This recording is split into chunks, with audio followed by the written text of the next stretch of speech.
অনুষ্ঠানটা আমরা আয়োজন করে থাকি, এটা একটা ধর্মীয় অনুভূতির ব্যাপার। এই অনুভূতিতেও এক প্রকার আঘাত এনে এই সন্ত্রাসীরা যে কর্মকাণ্ড করেছে আমরা তার নিন্দা জানিয়েছি, তীব্র নিন্দা জানিয়েছি। সেখানে মামলা করা হয়েছে, আমরা প্রতিবাদ জানাবো। প্রশাসনকে আমরা অনুরোধ করেছি অনতিবিলম্বে এই দৃষ্টান্তপূর্ণ আচরণ যারা করেছে তাদেরকে বিচারের আওতায় নিয়ে আসতে হবে। ইসলামী ছাত্র শিবির আইনের প্রতি শ্রদ্ধাশীল, সহনশীল। আমরা তাদের যে আক্রমণ করেছে এর পাল্টা কোনো আঘাত আমরা করি নাই। আমরা প্রশাসনের দৃষ্টি আকর্ষণ করেছি, আইনকে আমরা হাতে তুলে নেব না।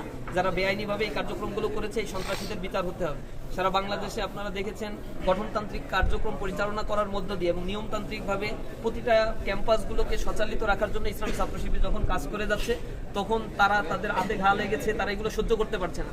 আমরা বারবার বলেছি গঠনমূলক কর্মসূচির মধ্য দিয়ে মানুষের অন্তরকে জয় করার জন্য চেষ্টা করেন। শিক্ষা প্রতিষ্ঠানগুলোকে আরও আপনারা সঞ্চালিত করার জন্য চেষ্টা করেন। শিক্ষা প্রতিষ্ঠানগুলো আমাদের ক্যাম্পাসগুলো লেখাপড়ার জায়গা তৈরি করেন।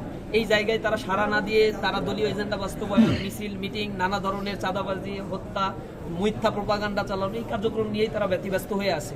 যার ফলশ্রুতিতে ব্যালটের মাধ্যমে প্রতিটা ছাত্র সংসদে তাদের জবাব কিন্তু ছাত্ররা দিয়েছে। তারা এই বিষয়টিকে স্বাভাবিকভাবে নিতে পারছে না।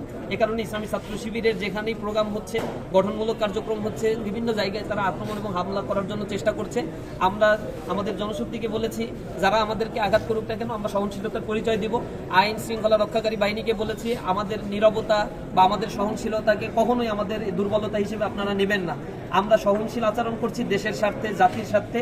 আমরা মনে করি এই দেশে রাজনৈতিক সহাবস্থান তৈরি হোক, জুলাই পরবর্তী ঐক্যবদ্ধ হয়ে সবাই সবার জায়গা থেকে এই দেশকে গঠনের জন্য আমরা কাজ করব।